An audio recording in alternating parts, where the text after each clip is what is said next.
Hey, what's up? My name is Aaron Lutzi, and today we're going to make a video in response to a comment we recently got on the YouTube channel. Before I dive too deep into that, there's something I just want to give you the heads up on. Next Friday, we're going to have a massive announcement, something really exciting I've been working on for a super long time, and I'm really excited to share with you guys. If you haven't already, please definitely smash that subscribe button because things are about to get really interesting. This is an absolute game changer for the channel, and I absolutely can't wait for you to check this out. I've been working so hard to make this happen, and I just can't wait to share it with you. So definitely stick around for next week's announcement. But getting back to today's video, we're gonna respond to a comment that we got on one of the tutorials, and that was how to hop up to back wheel on ledges. So by this point, you've probably scoured all of YouTube looking for bunny hop tutorials. You can probably hop on your back wheel. Those are the two obvious prerequisites for this trick, but I'm gonna give you the rest of the information so you can jump up to back wheel and continue on your way. So the first thing we need to do is select the right obstacle. And you wanna go with something that's relatively small so you're not worried about the height of the feature, it's more about the technique and you're not thinking so much about the obstacle itself.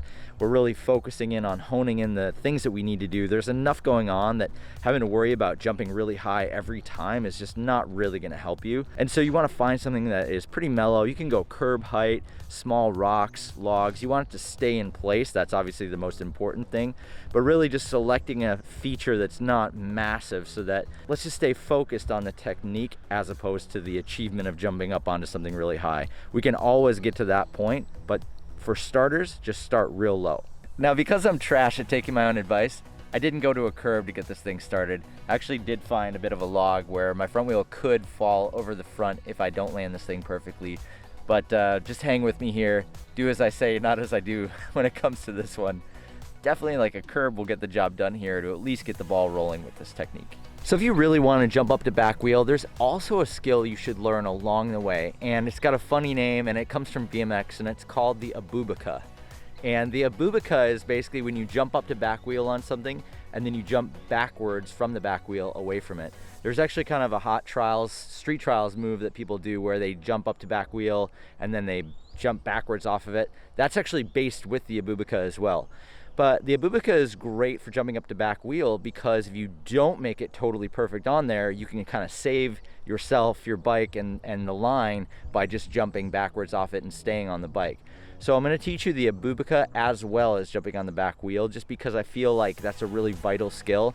And truthfully, it's like pretty easy to learn both at the same time, so why not? Now the approach for both is the exact same. Abubaca really is just when you come up short and you have to kind of bail out of it, and up to back wheel is when you actually make it. So we're not working on totally different skills at this point. It's kind of like your bailout routine. So I'm going to show you the same thing. The roll up to it, everything is the exact same. One is for when you make it, one is for when you don't. So let's work on the approach. Okay, so here's the approach to what I'm about to jump on my back wheel. And I'm going to roll at about fast walking pace at it. The slower you go, the more you have to accentuate the moves. The faster you go, the quicker you have to do the moves. So when you're going real fast, you almost feel like you're just jerking the bike up. Whereas if you're going a bit slower, you actually can kind of slow the whole process down. And that works for me a lot better when I'm learning a trick, to just go slower. It's a little bit harder. You may have to accentuate your movements a bit more. But I just feel like it's a better way to really stick it into your brain. So when I'm rolling up to a feature, I'm actually thinking about this zigzag that I do with the handlebars, where I push them out in front of me, then as I'm leaning back, I pull them back towards me, then as I'm going up, I push them back out in front of me.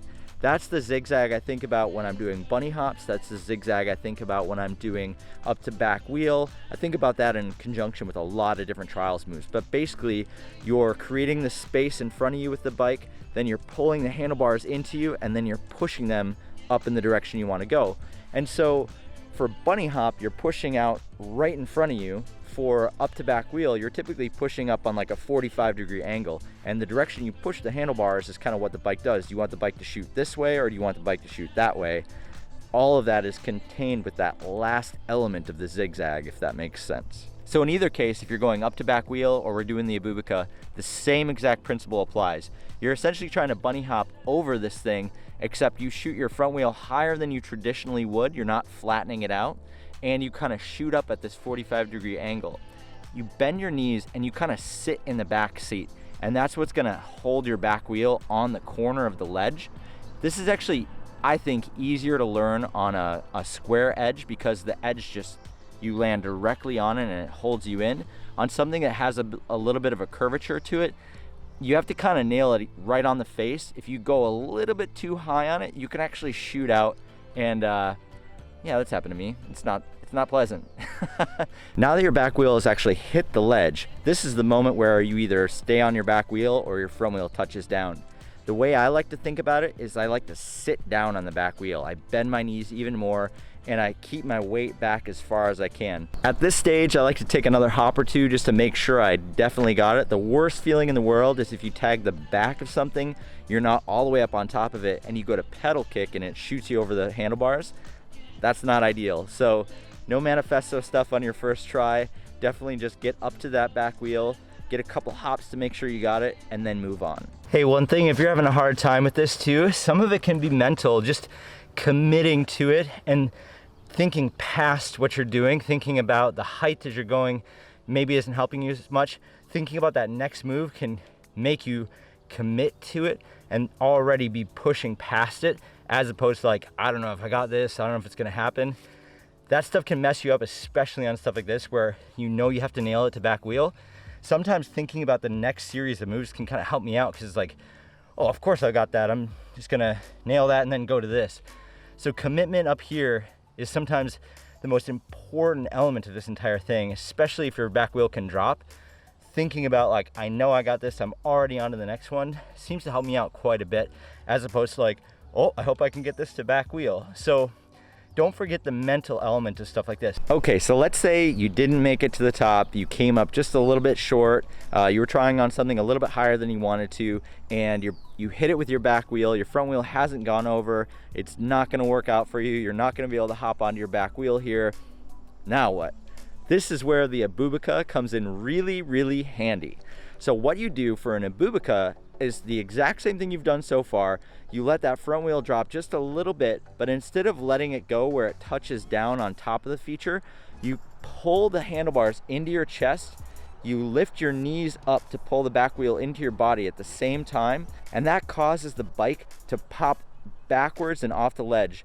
And now what you have to worry about is landing on two tires, and as soon as you land, you ride fakie, which is just backpedaling. This definitely takes a little bit of coordination to get the two things together, but I guess if I had to simplify it, yank back on the handlebars, bend your knees, and the rest will handle itself. You know, if the abubaca isn't your thing too, the dismount on this one's relatively easy. A lot of times I actually go up a little too steep, and you just have to hop off the back. There's only so much you can push this thing forward after you get onto the back wheel. So be ready for a dismount here too, where you just hop off both feet back behind you and you'll be able to jump off of it pretty easy. This is a good one to also practice. It seems funny to think about practicing failing, but in this case specifically, it's really helpful. You don't want to loop out. You don't want to be stuck there on the back wheel and not able to get off. So think about also, when you don't make it, it's not that big of a deal. It's also a part of the skill that you should learn. You're not going to nail 100% of these things, so be ready to jump off both feet. If I could offer a little bit of advice, is to keep your pedals level so that you're jumping off a level platform backwards. But honestly, most people are like a cat, specifically trials riders, I think. So you'll figure this out, but be ready. It will happen, no big deal. Part of the process. I did it like 100 times when we were doing this anyway, so yeah, everyone does it, it's okay. Now there are two additional ways to get up onto your back wheel besides bunny hopping, and especially for a more hardcore trials rider, this is really the jam. There's a pedal up, and then there's a pedal kick that you can do. And a lot of the stuff in terms of how to land on the back wheel, how to stay on your back wheel, all that stuff applies, but these two elements are other ways you can get up onto the back wheel. The pedal kick itself is probably the easier of the two. It doesn't require as much timing. You basically come up to the ledge. I like to go at about a 45-degree angle to the ledge. That way my front wheel doesn't hit it when I go up onto my back wheel. But essentially you're pedal kicking like you'd be doing a gap. You just bend your knees and lift the bike up a little bit more to get that extra height out of it. So imagine shooting up and over this thing as opposed to trying to like run into it. That will help you get there on the pedal kick. Again, if you can't pedal kick and can't pedal kick a gap, don't do this one first. But if you can do those two things, you should be able to jump up to back wheel relatively easy. I'm gonna shoot just a couple slow-mo versions of this because I feel like it's easier for you to see it in action than for me to explain this one for some reason. But again, if you can pedal kick gap and you can do regular pedal kicks, you should be able to do this on some certain height of stuff. And the higher you can side hop, usually the higher you can do this move as well. The final skill we're gonna talk about is the pedal up to back wheel. This one is for sure the most complex and requires the most timing out of all the different things we're doing here.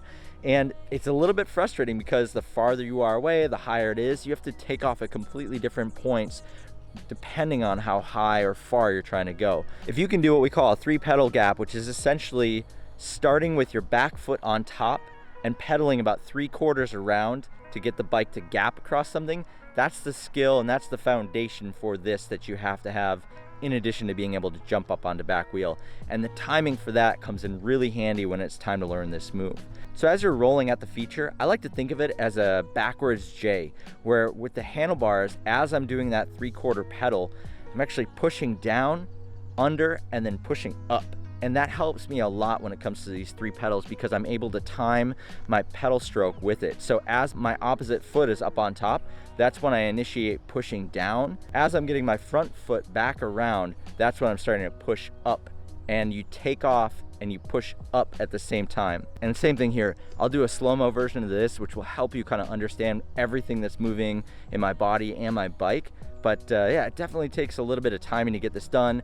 If you're going for something that's a bit higher, you need to start a little bit further back. Sometimes you need a little extra speed to get that momentum to get up there, but this is for sure the most advanced of the 3. So good luck.